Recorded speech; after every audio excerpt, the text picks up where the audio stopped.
I'm Alan Spears with Occupy Democrats, and in some breaking news this morning, we have a major update about President Biden and his bid for re-election. Now, as many of you are well aware at this point, Biden and Trump recently completed their first presidential debate, and needless to say, it did not go very well for President Biden. Now, despite the fact that Donald Trump spent the entire debate rampantly lying and basically saying nothing true, President Biden found himself a bit confused at times, stumbling over his words, and seemingly wandering off topic from the questions that were asked by the moderators. Now, in the slight defense of President Biden, this debate was one of the most poorly structured and moderated debates I've ever seen. While the moderators would ask a pretty simple and straightforward question, oftentimes Donald Trump took it upon himself to take that in a completely different direction and lie consistently or make attacks against President Biden, to which President Biden will have to balance his time responding to Donald Trump and trying to address a myriad of confusing lies or falsehoods while also trying to answer the question posed by the moderators. All of that is to say that I'm pretty sure nobody was exactly thrilled with the performance of this first presidential debate and how it ultimately turned out. However, there are more debates on the way. But the debate is actually not the focus of today's breaking news, and instead we are going to focus on President Biden and the response that some Democrats in Congress have had to President Biden's performance in that debate. Now, while certainly still in the minority, there are a slow but steady growing number of Democrats in Congress who have vocalized their belief that President Biden should step down as the Democratic nominee. Now, with these few voices calling for President Biden to step down, there has been rampant speculation in the media about who might possibly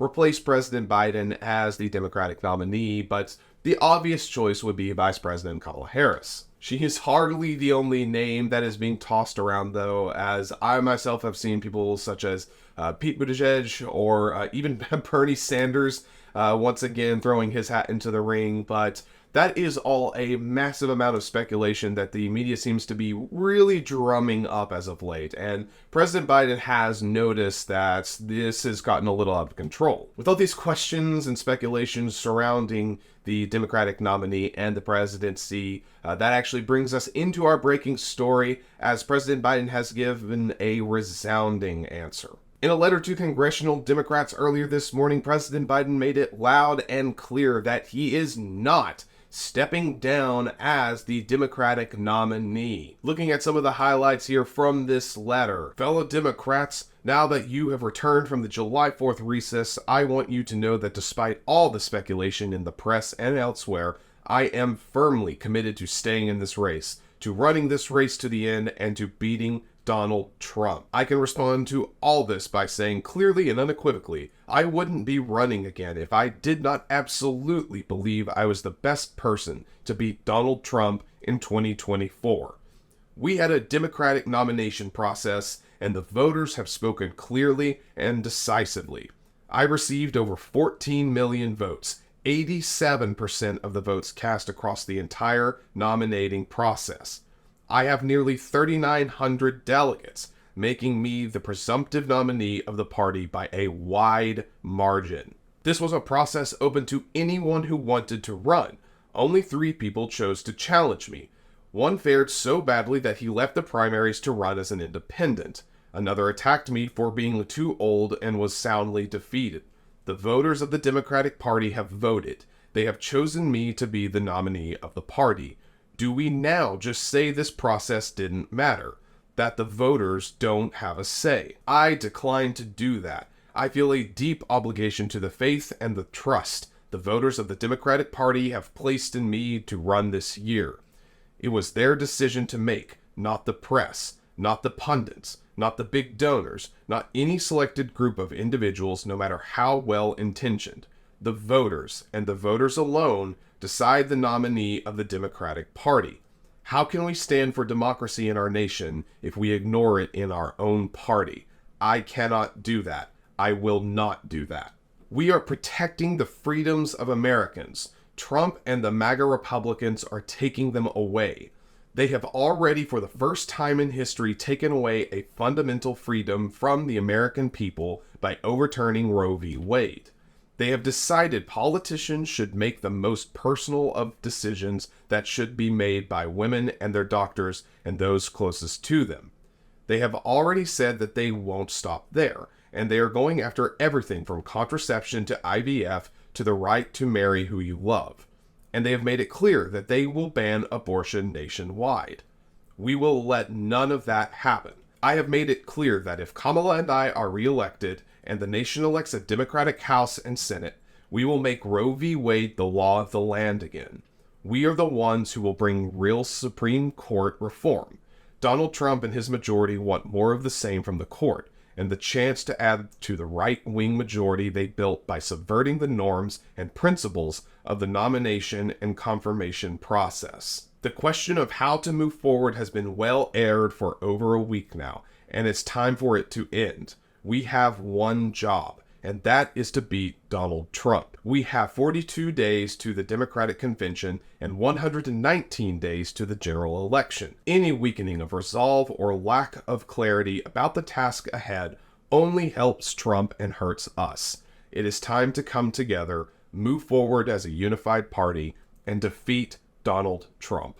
Now, again, those are just some highlights from the letter that President Biden sent to congressional Democrats this morning, but I think it paints a very clear picture. The bickering and infighting from the congressional Democrats must come to an end. For every second that Democrats spend arguing or infighting or trying to find some way to replace President Biden, that only serves to help and elevate Donald Trump. Now, while I do believe that these concerns that are being voiced by congressional Democrats are coming from a good place, it's time to put that behind us. Like President Biden said, he is the nominee and he was fairly elected by the people. Perhaps it would be more productive if these major media outlets like CNN, like MSN, and so many others, rather than focusing on President Biden's age or speculating endlessly in articles and airtime who will replace him, maybe they should focus on Donald Trump. Maybe they should focus on the terrifying Project 2025, and maybe they should focus on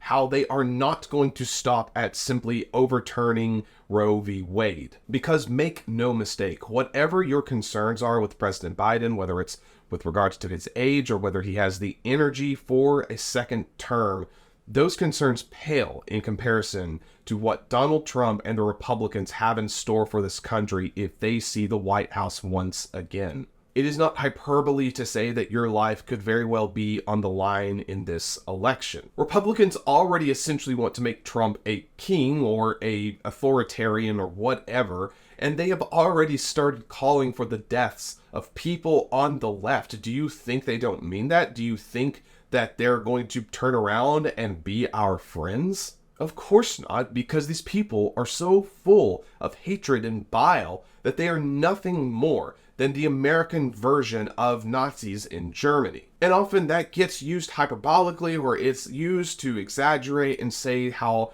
terrible the right-wing politics or policies are, but the truth of the matter is, these people on the right are calling for the deaths of people on the left, their political rivals, for people they view lesser than them. We've already had the president of the Heritage Foundation, Kevin Roberts, say that unless the left just peacefully accepts this horrid Project 2025, there will be bloodshed.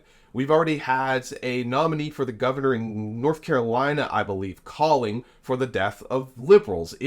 It's not going to stop there. This is going to become more mainstream. We've already seen it become more mainstream. Regardless of your concerns of President Biden following the debate, his legislative track record is impeccable. He has done endless amounts of work to better this country and pull us up following the pandemic. He has an incredibly capable vice president and cabinet if something were to befall him, and he is absolutely leagues above Donald Trump. So while again I say there is no perfect person and there is no perfect nominee, President Biden is the clear choice for the voter that wants to see American democracy maintained. Don't let the what ifs with President Biden distract you from the what will happen with Donald Trump.